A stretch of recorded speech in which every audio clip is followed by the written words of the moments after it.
and you? I'm good. I'm good. It's Friday. Yay! We're excited for it. Me Right? too. So, for those of you who don't know, this is Caleb. I'll let you introduce yourself to our followers. Sure.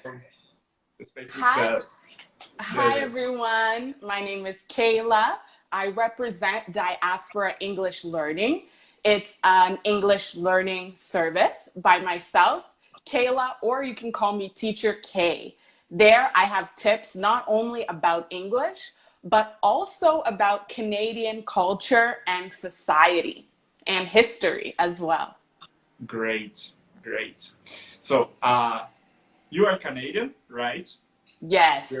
We're not thinking about moving to Canada. We are moving as soon as the visa arrives. So let's start by, today we're going to talk a little bit about adapting to a new culture, right? Yes. So first things first, what is your first advice to someone who is thinking about moving to Canada? What is the first thing they should know about Canada? Wow. The first thing they should know about Canada, they should know about the main geography, like the cities, what the different cities are like. I think it also depends what you're going there for. But I think getting as much information as possible is always a good thing. It's kind of difficult to choose one thing they should know. I think it's difficult to say one thing, but I think actually one thing they should know is that it's not the same as the States, the United States, or any other place. So you really need to do research, because I think also some people think, oh, it's going to be the same as the US, or it's going to be the same as Australia, or it's going to be the same as the UK, but it's not. It's not just because you speak English that it's gonna be the same, right? Exactly. So you have been to Brazil, right? Can you tell us a little bit more about this experience? How was it? Oh, yes. Yes. So I'm actually in Brazil right now. Oh, I Yes. didn't know about that. I thought you were in Toronto. No, I currently live in Brazil, so I don't live in my home country now. So I can really speak about what it's like adapting to a new culture. So I live in Brazil, but I'm from Toronto. I see. So, I want to know about your experience adapting to Brazilian culture. It must be like very different for you. Yes, it's very different, but in ways that you don't expect. Because, for example, a lot of people, I think for every country, there's certain like stereotypes or certain ideas about people, right? And I think a lot of people, when they go to Brazil, they think, oh, happiness. Everybody's happy all the time. Everybody's ready to go to the beach. Everybody's ready to do this. But then you get to, when you stay here for a longer time, I've been here for over 2 years, you really get to understand, how people really feel and the complexities. I think adjusting to the culture was really hard because I guess I wasn't prepared. I didn't know what to expect, and some things are very different. I think one of the main things is communication styles. The way people communicate is very different. Yeah, the way people communicate, of course, the language itself. Many people That think, too. to move to another country, I must know their language. But it's not only when you talk about learning another language, you're learning another culture. Language is part of the culture, right? So it must be Absolutely. a challenge. I feel really sorry for people who have to learn Portuguese, because I don't know how I would do it if I hadn't been born here, because I think Portuguese is really difficult. How was it for you? I personally Did you think Portuguese struggle? is fun. So for me, I like it. So I don't think that it's hard because I'm not like, oh, I have to. It's just, I think the pronunciation is difficult. Sometimes I'm like, wow, I didn't know I was saying this wrong the whole time. Because in English.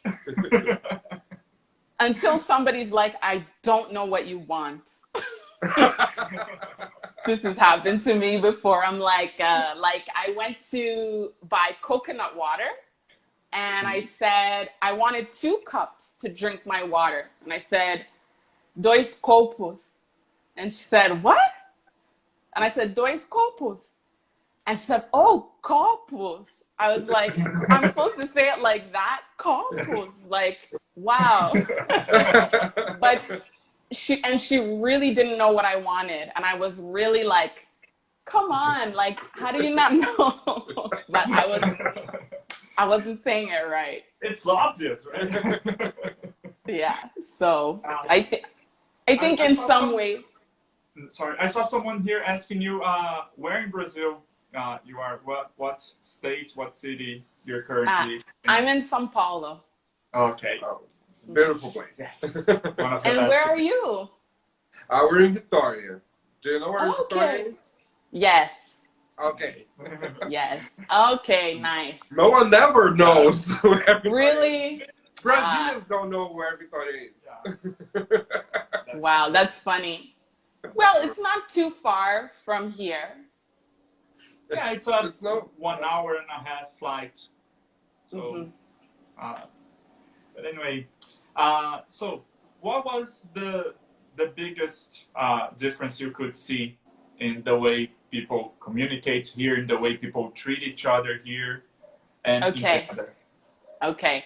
So this is also like where language is learning how people communicate in Brazil really showed me that language is not everything because culture is a part of it.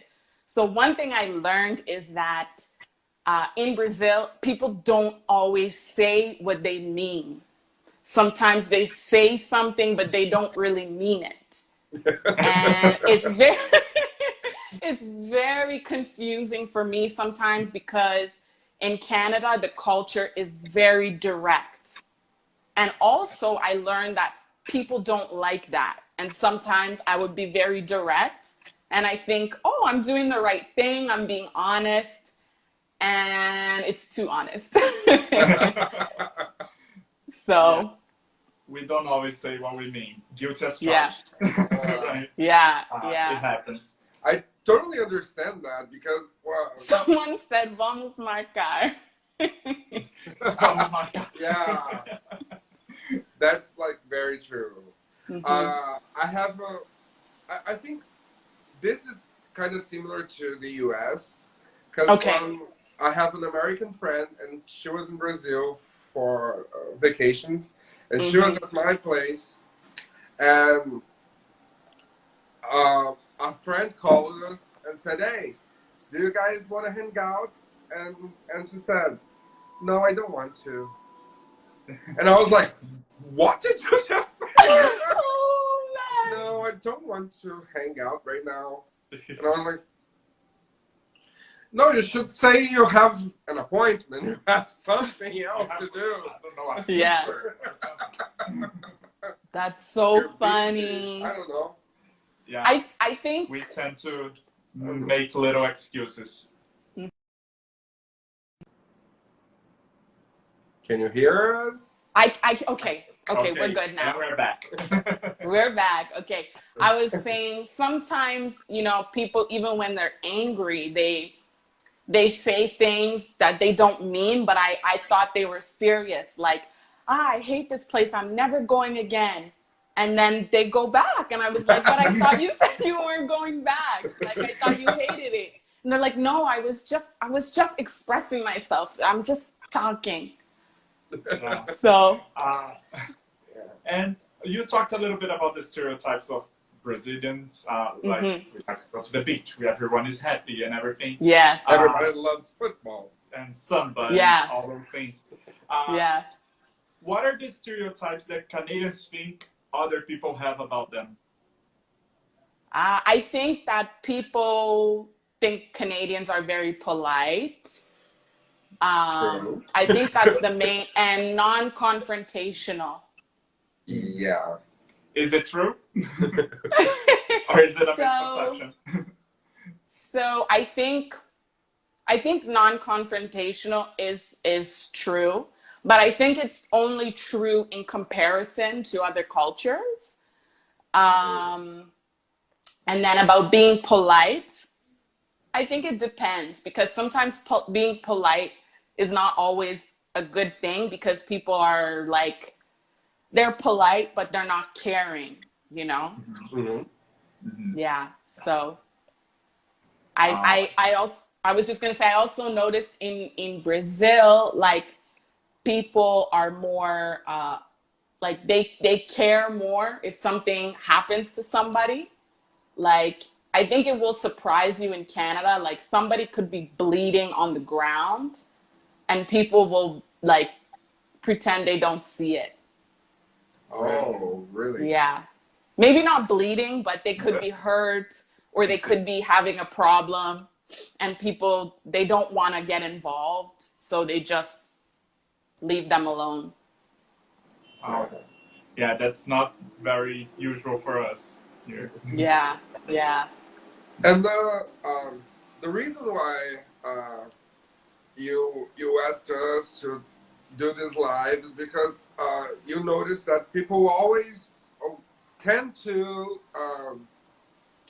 overlook the preparation to adapt to a new culture, right?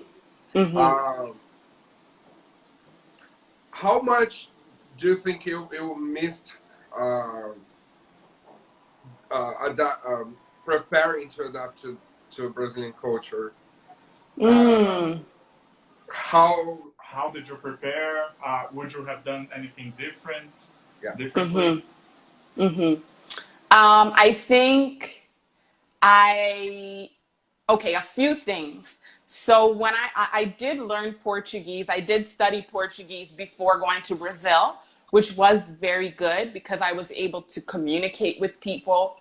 However, my focus, like what I wanted to learn, I think didn't match with what I wanted to do. For example, I wanted to learn how to speak very, very well and write very well, like as good as I can in English.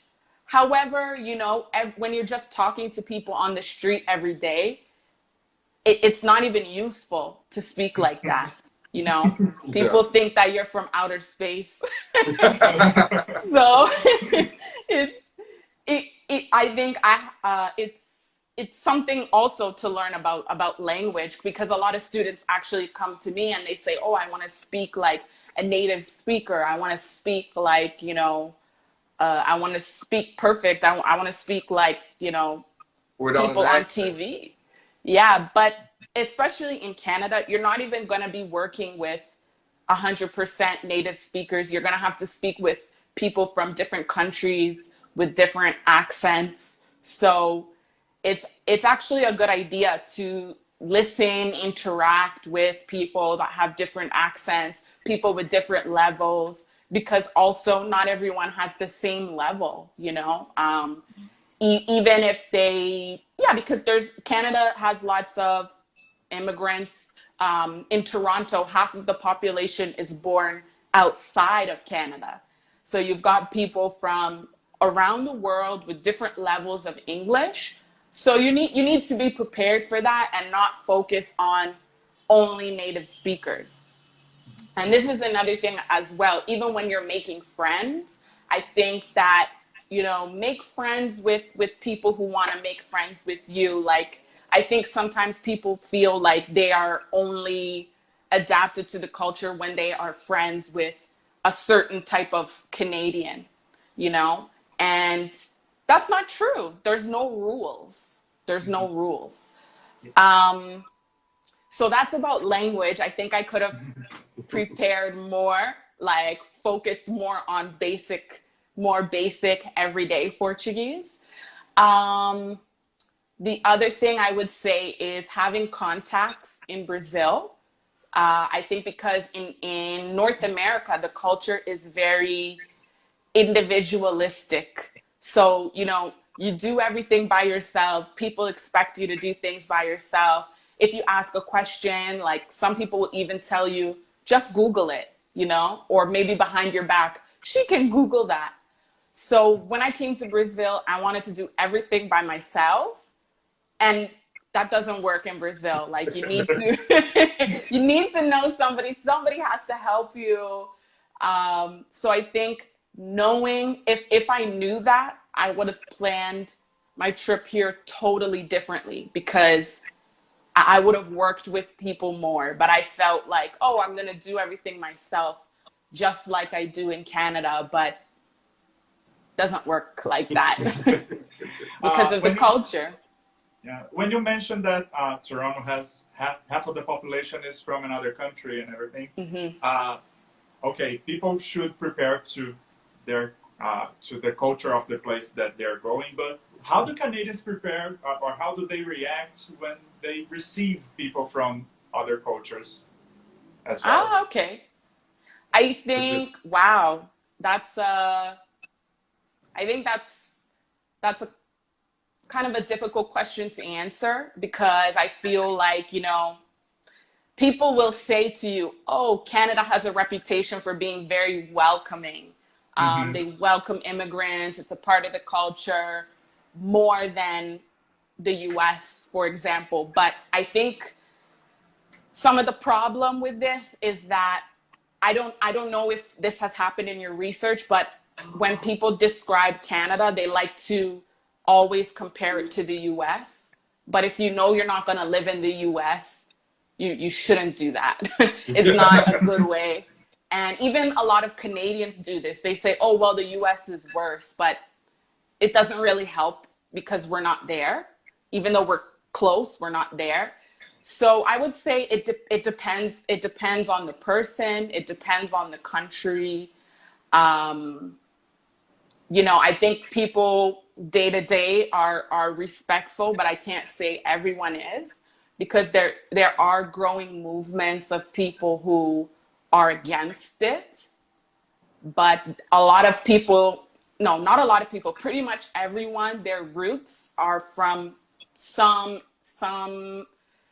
foreign country, even though people like reject that, or they feel like they've been in Canada for many generations. They still have roots from another country.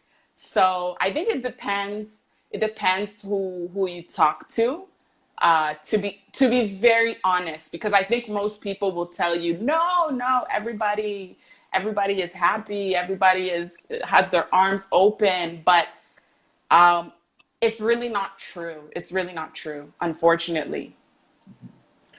You were talking before about how the accent, people come to you to minimize their accents, and I want to speak like a native speaker, and talking about like this reception to other cultures. It's interesting because people want so much to talk like a native speaker, but I'm not a native speaker. I'm Brazilian, and I have a Brazilian accent, and it's a beautiful accent. And I think, I don't know, I want to know what you think, but I think we should celebrate our accents. Be proud of them. Yeah, I speak English with a thick Brazilian accent, and I'm proud of it. You know, there's no problem in speaking with an accent. You know. I totally agree. I totally agree. I think definitely it's something you should be proud of. It's something you should accept, because also when students ask me that or tell me they want to speak like a native speaker, or what do you think about my accent? You know, I tell them I don't work on accents. I just work on pronunciation, you know? And the other thing too is there are different accents within Canada. within different groups, within different environments. So you have to embrace your accent and focus on being understood. Mm-hmm. Totally. That's a very good advice. But when we talk about culture, I think everyone that has been to another country, especially countries where you don't speak the language maybe, or you're not as fluent as a native person, everyone has a little story about a blunder you've made or something. Do you have any you can share with us? Oh my goodness. I have a lot. I have a lot actually. There was the one I told you with the coconut water. Mm-hmm.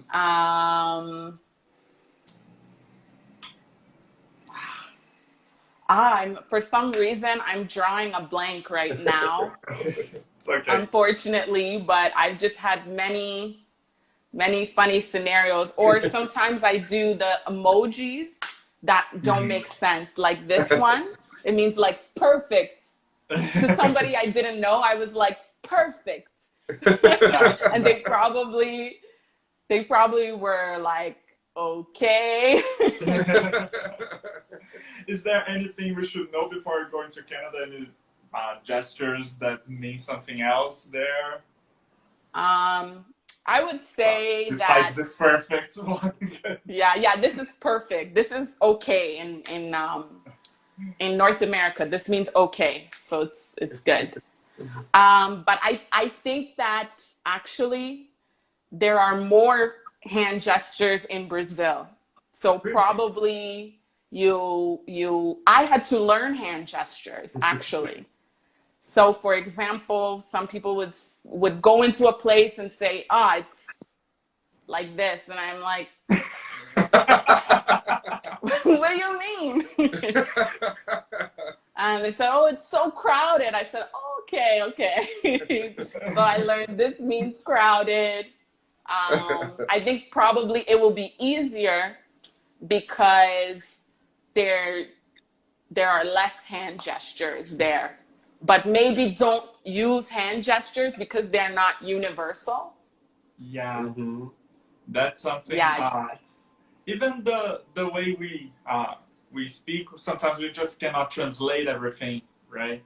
When it comes, for example, to I think Brazilian people, they tend to be more, I don't know, they tend to, not that they are more friendly or anything, but they make friends really easy. They want to know everything about you. They are like, you know what I mean? Very in your face. Yeah. Okay. And no personal space. Yeah, we don't respect personal space that much, although now we should. We totally should. But when you talk about, for example, at a workplace, in English, when we tell a story about a workplace, we would say, also, this is my coworker. So I was talking to my coworker. The word coworker doesn't exist in Portuguese. We would probably say our friends from work. We treat each other as friends, even though it's work, usually. Okay. Or our workmates. So it's funny how language actually makes change.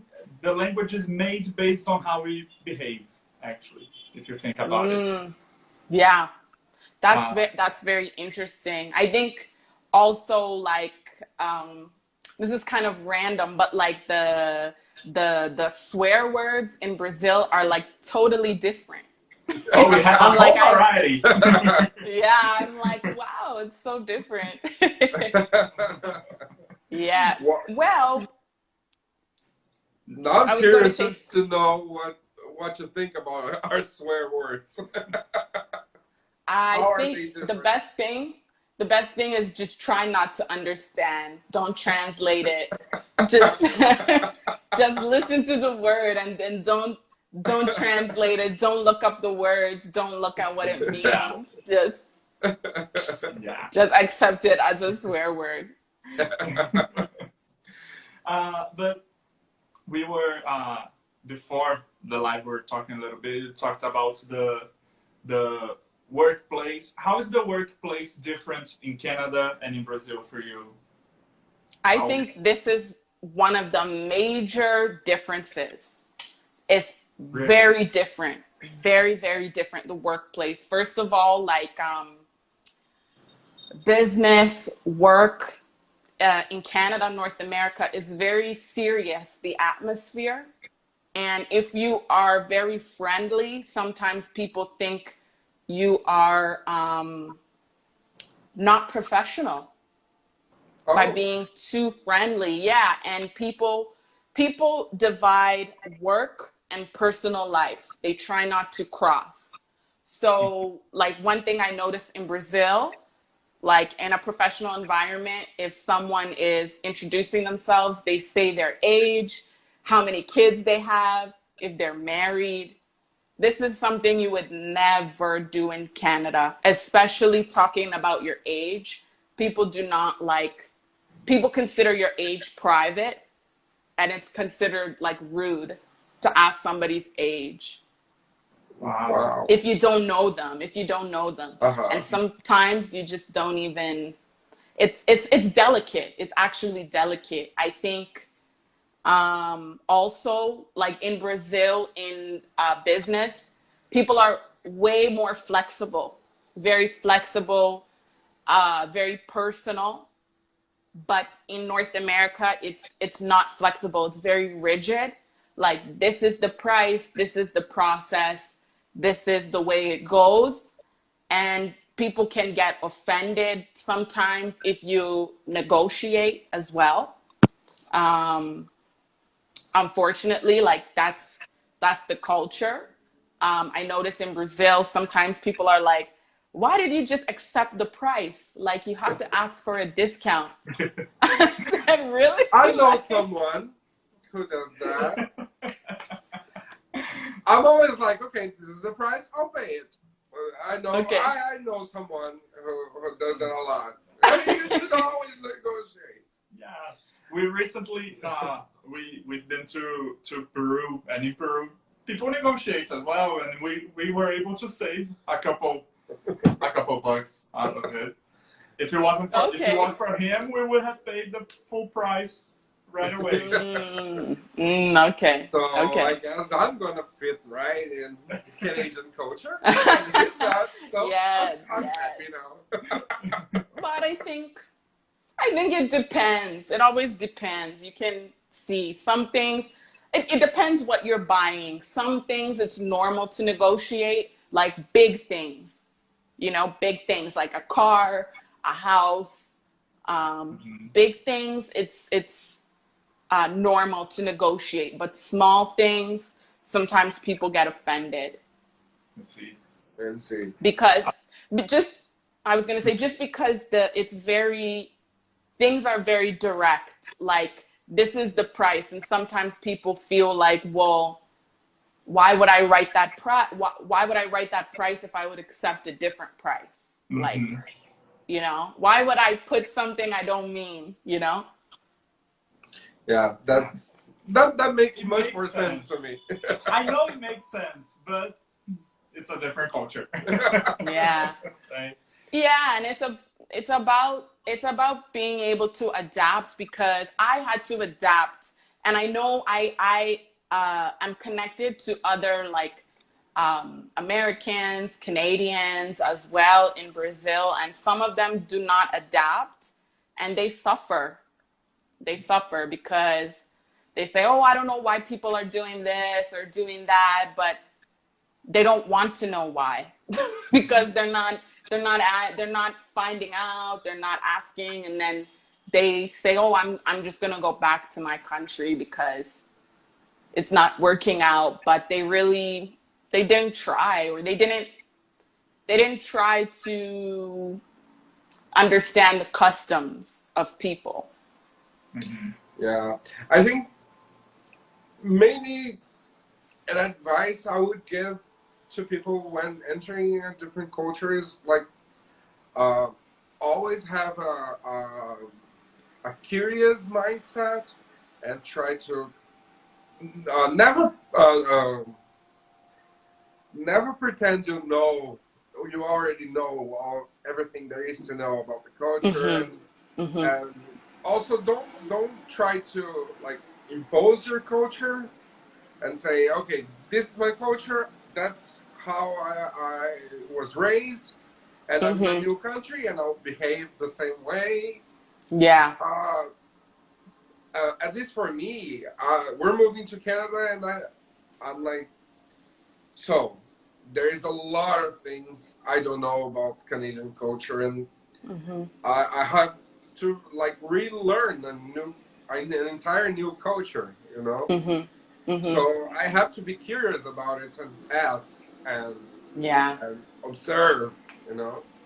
Culture is how you behave in society, basically. So you need to relearn how to behave, how to deal with people, right? Yeah, it's true. I have some questions for you, but I don't know if you finished asking me. Probably not. You can ask. It's a conversation. It's not an interview. Okay. Is there anything that worries you about Canadian society? Worries us. There are things that worries us about Brazilian society. That's my Okay. Well, there is a few things. Okay, I'm gonna start. Okay. The things that worries me a lot is the stereotype that Canadians are more closed and don't are cold, right? Yeah, and they don't become friends with you that easily. Okay. And that worries me a lot because I'm a super open person. Our channel name is "Come On, Let's Go to Our Home," because that's how we behave. And we invite people to our home pretty much every day. If it wasn't for the pandemic, but we used to have people over every single weekend. Wow. And I think that's that would be a struggle for me to like not being able to maybe not being able to connect people in a deeper level. Okay. Because I do that like really soon, really fast. Especially because since probably people will we will interact most are people from work, and since the workplace is a place that we should stay, right? More uptight. Uptight. Yeah, thank you. So this could be a little more complicated for us, I guess. Yeah. I think that's what worries me the most. Okay. Well, what I can say, because people say this to me a lot too. They say, "Oh, I hear people are so cold in Canada and they don't want to make friends." But I think it's just different, the way that people make friends in Brazil versus Canada. Definitely, like, the process of becoming someone's friend is longer, but people really, I think they're more sincere when they're your friend. Like, it might take a while, but you can probably count on having that friend for at least a few years. Because I noticed, like, in Brazil, sometimes you make friends fast, but you don't always keep those friends. Sometimes, sometimes it's like, okay, friend of the month. But in Canada, it can take longer. But when you make a friend, like when you make friends with someone, generally, like, you can really rely on them once they, trust you. And I think also, people don't have the custom of necessarily inviting people to their house, but you could invite someone somewhere else. People do that a lot. Like, they say, "Oh, like, let's go have coffee," or "Let's go, like, watch this thing," or "Let's go to the mall together." Like, if you have to buy something and you can go together. And usually when you do different activities together, you know, something funny happens or something crazy happens, and you bond that way. Yeah. Another thing that sometimes not worries, but makes me I'm not worried about it. I'm anxious. I'm curious about it, actually. Okay. Is that when we move to another country, we can expect cultural shock between your culture and the country you're going to. But when it comes to Canada, especially Toronto, I think that this cultural shock can be not only Brazil and Canada, but Brazil, Canada, and every single country in the world that has yes, that living there as well. Yeah, because we don't have to only adapt to Canadian culture. We have to adapt to Canadian, to Indian, to Chinese, Nigerian. Yeah. Pretty much every country in the world. Yeah. So it's a challenge that I'm excited about. Not worried, but excited. That's good. That's good. I think one of the important things is to know that that's going to be a part of your journey, and to know that it's a challenge, and to really treat it like you would treat like learning the language. Take it seriously. If something's not working, you know, try to find out why. Because I've heard of a lot of people, and I've also seen it happen in Brazil too, but I've heard of a lot of people going to Canada and they actually go back to their home country because they felt so bad, or they felt so lonely, or it wasn't what they expected. And maybe I suspect that it's probably because they didn't plan. Because for me, especially when I planned to move, like most of my focus was financial. Like, okay, I gotta do this, I gotta do that, I gotta get everything ready, which is important, but it's not everything. Just like knowing a language doesn't mean that, like, just like knowing the words in a language doesn't mean that you're gonna be able to understand how people talk, what they mean. You know, there's always more to it. And I think though this planning on cultural adaptation is often as you said, very often overlooked, and it's just as important as financial preparation and language preparation, and but it's kind of harder because most of it's you need to know some unspoken rules of the culture. Yes. And most of the time, those rules are unspoken. People just do it. People just live their lives and they don't talk about it. That's just the way it is. It's hard even to do some research about it sometimes. I think you brought up, I'm even writing it down because I love that you said unspoken rules, because that's the thing. And especially Canada being a more passive, non-confrontational, sometimes people express how they feel, not with their words, not even with their anger, but with little actions, you know? And that's why I wanted to be honest in my answer, because there are things that are not spoken because it's not socially acceptable, but people do it.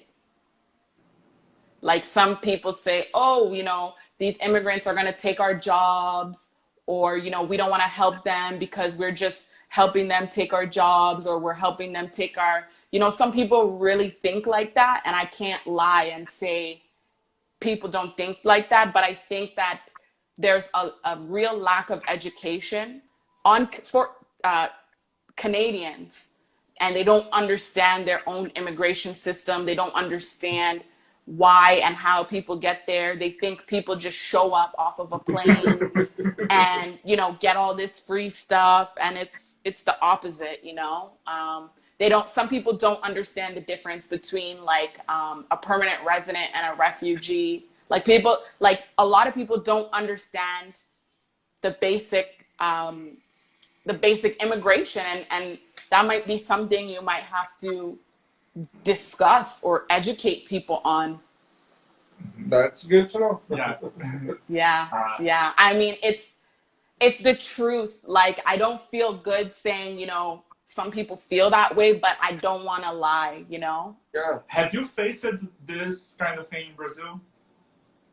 So I did face a lot of people have their ideas about Canadians, and I think mostly about the appearance. Like, a lot of people were surprised to see a Black Canadian, and they even like kept asking questions. Like, some people asked me if I was sure.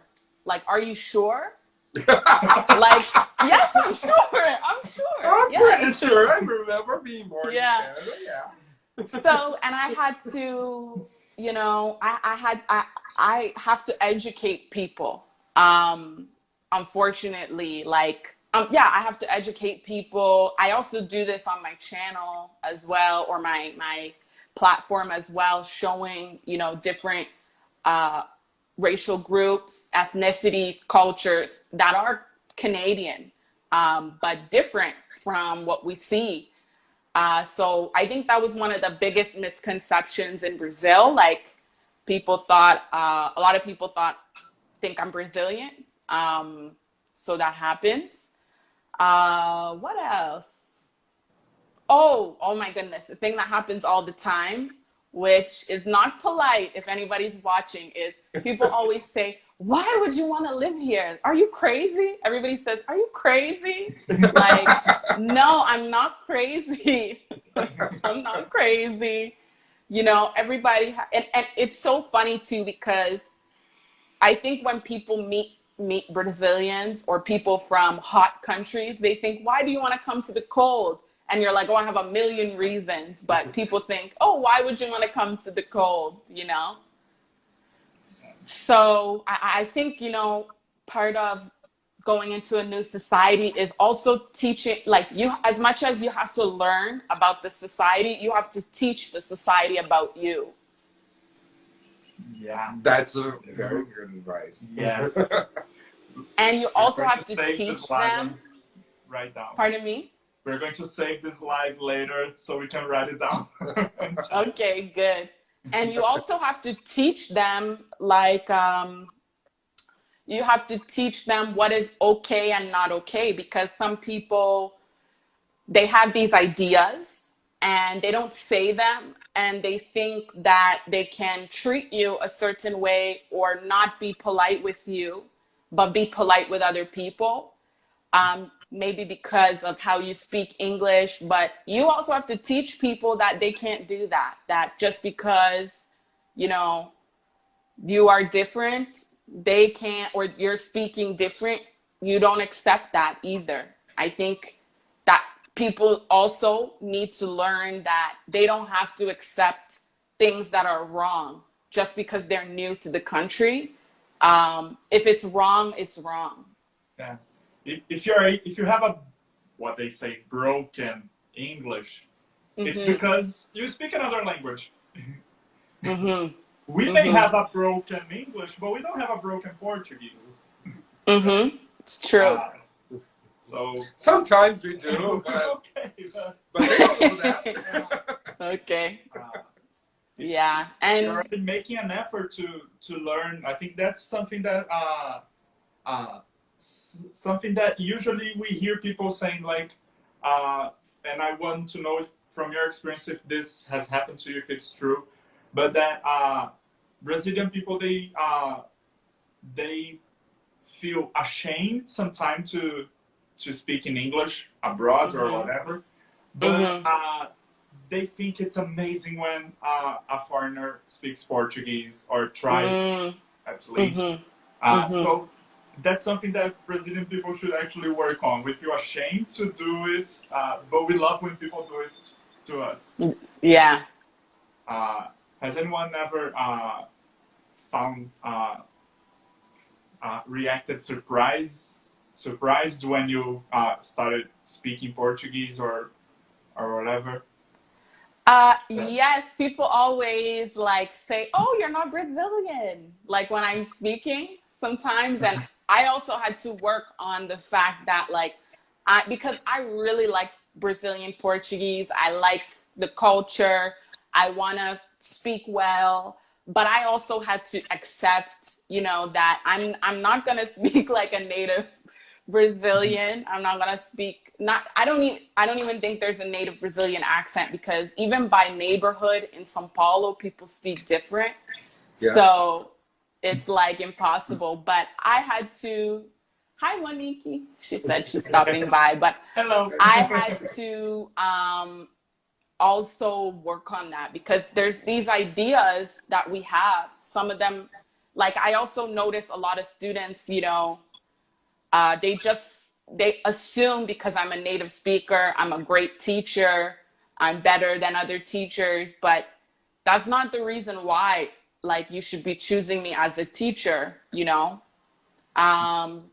So I have to explain that sometimes to people, like, you know, just because.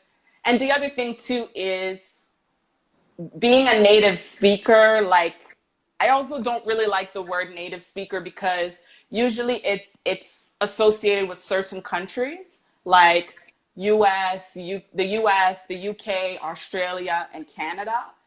But there are a lot of other countries that the official language is English, but people don't say they're native English speakers. So this is also something that students have to learn. And I have to tell students, like, because there's like Singapore, everybody, I'm not going to say everybody, but the official language is English, Nigeria, Ghana, South Africa, I think. South Africa.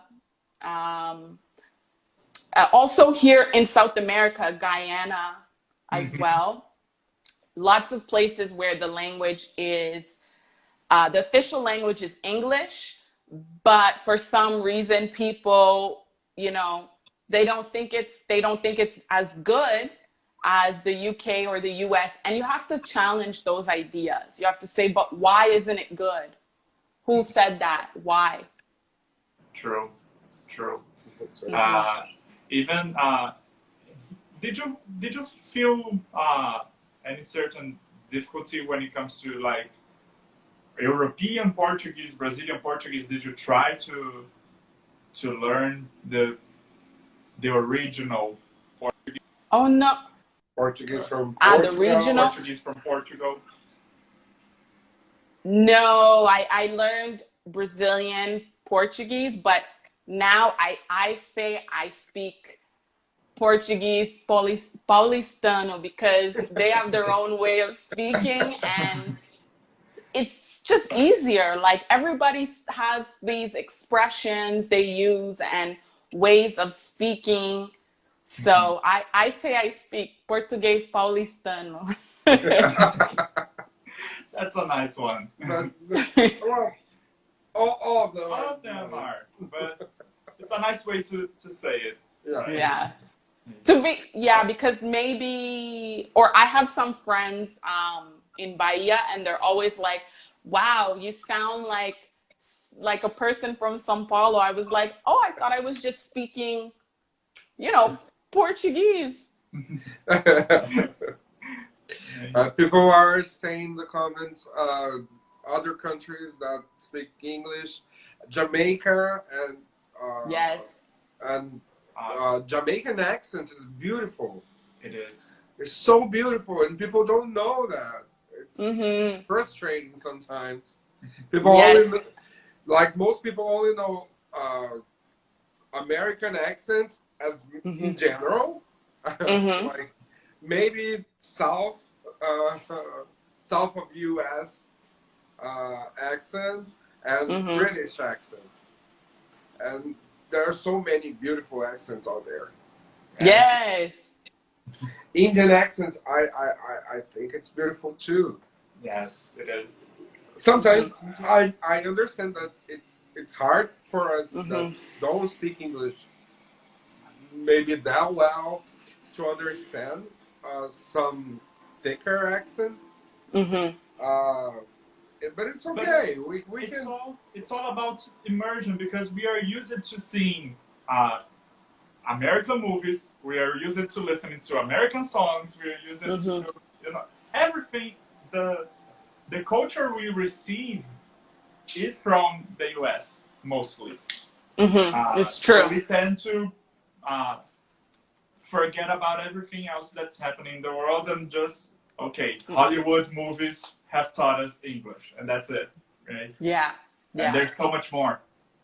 Yes. You just have to do some research to find them. People are asking, Marty is asking if you can talk a little bit in Portuguese. Really? She wants to hear from you in Portuguese. Okay, we can do one question and answer. Okay. No, I don't know what to ask. Okay.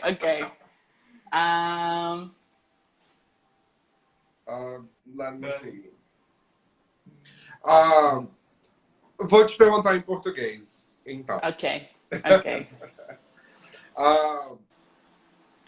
Que dica ou que conselho você daria para alguém que precisa aumentar a confiança, a autoconfiança ao falar inglês?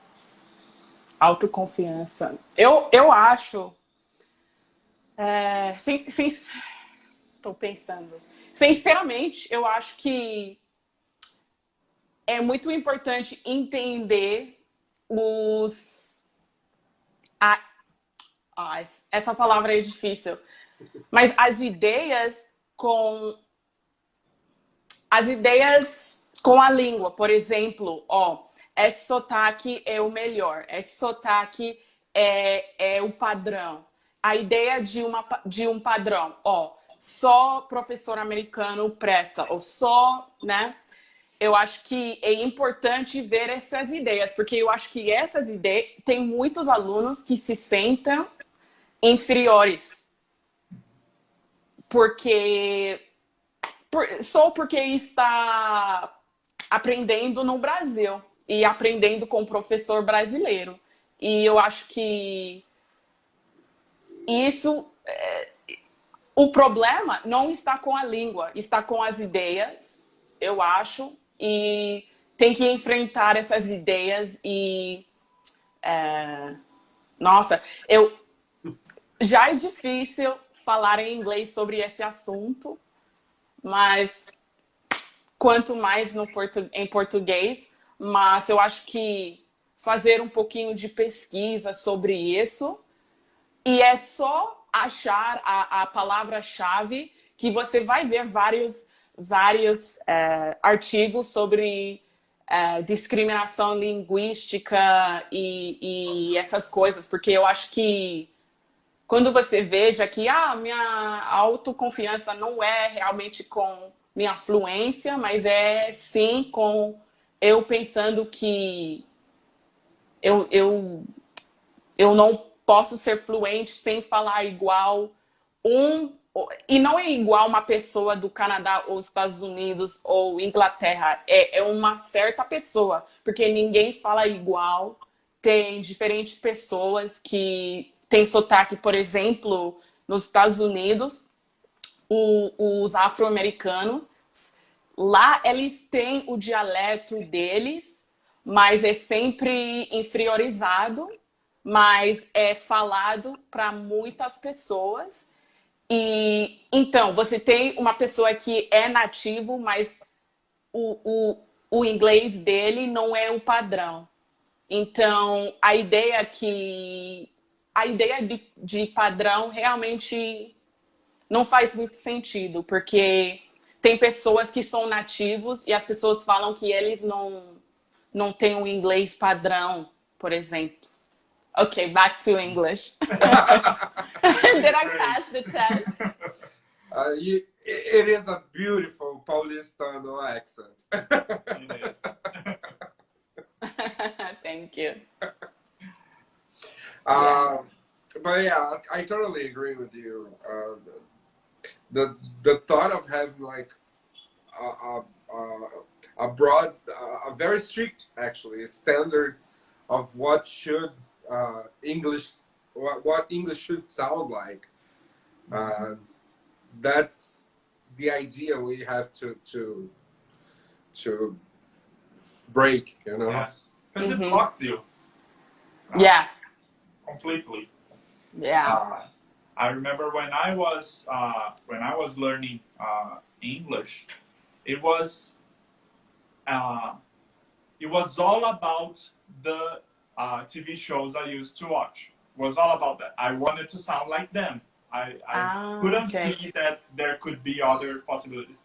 And even I've grown used to watching American TV and American songs and those things. Even nowadays, I know I can totally watch or listen to it without subtitles and everything. But when when I watch a British production, I get confused. Okay. I get stuck because when I was learning, I didn't open myself to other. I didn't expose myself to other kinds of English. Other accents. Okay. Right? So I think that as soon as you start getting those different accents, the better, because you will. It's like a child. The child learns how to speak by following what they see. Right? Yes. Or what they hear. Yes. if you don't listen to that kind of way, you won't know it's possible. Yeah. Because when you're preparing to, I think that's the biggest mistake. When you started this live saying that, when you're preparing to enter Canadian culture or British culture, you have to remember it's not American culture. It's not the U.S. culture. True. We always learn from the start that the greatest culture in the world is the American culture, the greatest country in the world. And it's like Jamaican culture is probably just as nice, and British culture, and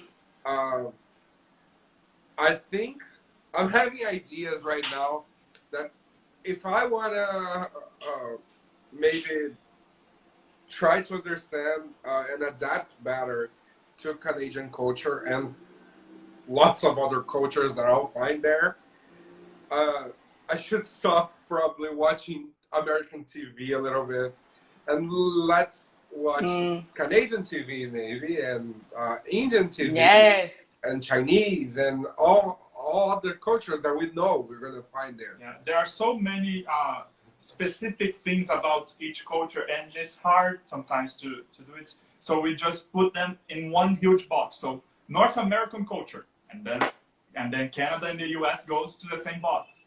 Latin America, and then we put Brazil and I don't know, Mexico, two completely different things. Africa, and you just try. I don't know why people try to put a lot of countries in just one box of stereotypes and cultures when they're so plural, right? Yes, very. And I think, like, you know, it's important that we educate each other and exchange, you know, because sometimes relationships with teachers and students can be very one-sided. Like, I think in North America, it's more like what the teacher says is right, and the student is not supposed to question it. But then when I started teaching in Brazil, actually, it was a little different. Like, I was not used to the students saying, I want to do it this way and that way, and I don't want this and I don't want that. And then, like, the person of the school, from the school, was like, oh, you have to listen to the student, even if they're wrong. So it was like, I think sometimes, like, a relationship should be two-way. It should be an exchange. So I think it's important we have to teach people about us, and people have to teach us about them. Yes. I think that's one of the summarizes almost everything we've said today, right? Learn about them, teach about us. Yes. That's a good yes. motto. Yeah. Learn about others, teach them about you, right? Yes, learn about others, teach them about you. Because yeah, as much as you have to learn about a culture, you also have to teach the culture how to receive you. When you have this exchange, both people will be richer in culture, I guess, right? For sure, for sure. And I think Canadians too have a lot to learn about the other cultures and people. I learned a lot from my students about, the process, and also from you about the process of moving, the steps, the preparation, the reasons. Everyone has their reason, right? It's fun because it's interesting because it's in many things they are in common, but everyone will have their personal reasons to do so. I'm sure you had yours. Yeah. to come here, right? So I get actually happy when I see someone interested in coming to Brazil and living here, even though we're not interested in doing so. But I get proud when I say, "Oh, someone find it interesting." Yeah, because Brazil has a lot of problems, but we also have a lot to offer. We have a beautiful culture too, a beautiful culture, and many beautiful cultures inside Brazil. Yes. And it's cool when people are interested. Carol is asking, in which city you live in Brazil? So she lives in São Paulo, right? Yes. São Paulo, capital. Yes. What's your favorite place in São Paulo? Oh my gosh, my favorite place? I like Ibirapuera Park, but I don't know if it's my favorite place. Maybe I like Paulista. I love Paulista. That's probably my favorite. Yeah. MASP, the museum. Yeah, MASP. Cool. Where else? I wonder if people in the comments have any questions. Yeah. We should be finishing soon, so if you have any questions, any comments, let us know. So you were talking about your favorite places? Okay. Other favorite place. Well, what I really love is that São Paulo has so many restaurants, so many good restaurants. Do you like the food here? Oh yes, I love it. Love the food. It's really good. And in São Paulo, you can get like everything from everywhere in Brazil. So that is nice. I love that. Yeah. The thing about Brazilian food, like there's Brazilian food and there is food from other countries that Brazilian people have made better. Yes. Esfirra. Yes. Brazilian pizza, Brazilian hot dogs, those are the real treasures we have. Okay. Somebody said, could you recommend Canadian TV shows so we can learn about your culture? Yes, I actually have like a post with some recommendations. So I definitely can. But I can tell you right now too, there is one called Kim's Convenience. I can type it. Have you heard of this show? Not really. Okay. What is it about? It's about a family that owns a convenience store. And it's just like the different personalities that come through their family, how they manage it. Is it a sitcom or? Yes. Okay. Yes, it's a sitcom. What else? There's one of my favorite. I have a Canadian TV show to recommend. One of my favorite TV shows ever is Canadian. It's Being Erica. Okay. Have you seen it? I don't know. No. It's about a girl who she says all her life choices are the worst ones. So she regrets all her life choices. So she meets a therapist, kind of different therapist. And he says, what if you could do all your life choices all over again? Let's try and redo them, and let's see what happens. And it's beautifully written, and it's amazing, and also a little sci-fi. Okay, I have to check that out. I just remembered another one. I love it. It's called Orphan Black. Orphan Black. It's amazing. Very good. So good. Amazing. It is. I'm gonna type it here. But the only thing is, some of these shows, not Kim's Convenience and Orphan Black, but some of them, they're just filmed in Canada, but it's all American, but not these ones. So it's good. Tatiana Maslany is one of the best actors in the world. If you don't know Orphan Black, if you've never watched Orphan Black, you should watch it.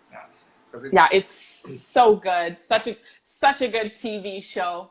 It is, and great acting. Great acting. The same actress plays 100 different characters, and it just works somehow. Yeah. There's another question here. Someone is asking, how can I understand Australian accent? I don't know the difference of Australian accent. The only thing I know about Australia is Kylie Minogue, and that's it. So, she's from Australia? I didn't even know that. She's from Australia. That's the only thing I know. Okay, I didn't know that. I mean, yeah, you have to consume their content, and even for me, Australia, actually, it's funny. I have a friend in São Paulo who's Australian. He also speaks Portuguese, and I actually understand him better in Portuguese. Because, the way he speaks, especially because he speaks like, everyday street Australian English, I really don't understand sometimes. And I'm like, can you speak Portuguese? Davi has Portuguese roots. His father is from Portugal. And when he starts speaking Portuguese from Portugal, I cannot understand a single word. When I was, once I went to Europe and I was in Lisbon for just a connection flight, and I had to speak English all the time there because I couldn't understand what they were saying. I get that it's completely different, but it is the same, but it's completely different. I understand the struggle. Wow, that's so wow. You are the second person that told me that. I have another friend. He said he went to Lisbon and he was speaking English. Yeah, it's hard. And I know that if it wasn't for my father's family, like my grandparents and everything, I wouldn't have learned how to do it, because it is really, really different. Yeah. But you can, if you want to learn it, you can, but another thing I teach as well is like, you have to have a purpose for your learning. So the person that commented said she works for an Australian company. So that's a great reason to learn, because you don't need to understand every accent, but if you have a real purpose for it, you can consume content from them, learn the expressions, the phrasal verbs, because phrasal verbs, not only are they already difficult, like each country has their own phrasal verbs, different regions have their own phrasal verbs, and they get made up. Like there's new slang every day in English. Yeah, that's very true. I think there's new slang in every language every single day, right? I love how English speakers can use pretty much any word as a verb. Yeah. That's awesome to me. Really versatile. I can Google things. That's great. Yes. We should have that in Portuguese. Yeah, Google, Uber. People also say, oh, I'm going to Uber it to your house. I haven't heard of this one. That's great. Gosh. Yeah, Uber is a verb now. I'm gonna Uber there. That's cool. You're light years ahead of us. Yeah. Yes. So, I think we're getting to the end of our live. Mm-hmm. We want to thank you, Kayla, for talking to us today, for joining us. It was great. We want to thank everyone who has stayed here with us to the end. Thank you for having me. Follow thank you. Kayla. Yes. If you don't follow Kayla yet, follow Kayla. Yeah. On her Instagram, Diaspora English Learning, right? At Diaspora English Learning. Yes.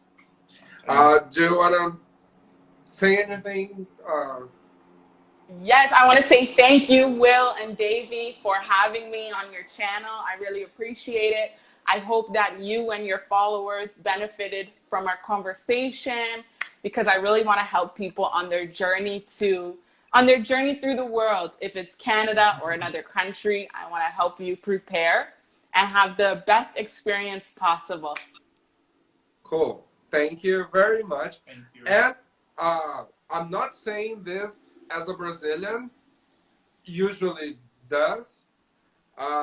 We should totally do this again. Yeah. I really, really mean it. Okay, yes, we should.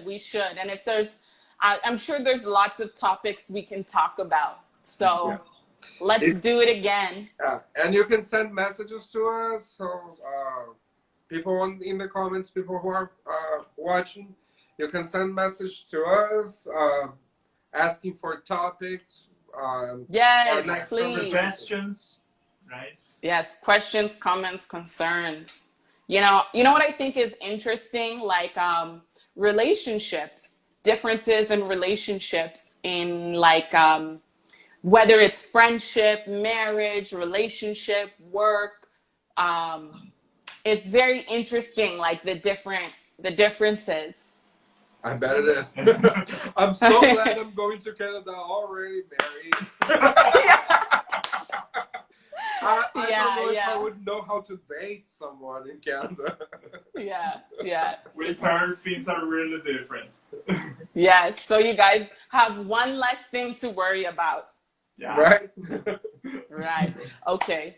Well, thank you. Thank you. Have a very nice night. You too. And it was great. We loved every second of it. Me too. Okay. Bye. Have soon. a nice night. Be safe. And yes, see you soon. Bye-bye. Bye-bye. Thank you, everyone, for your comments and participation. Bye-bye. Bye, guys.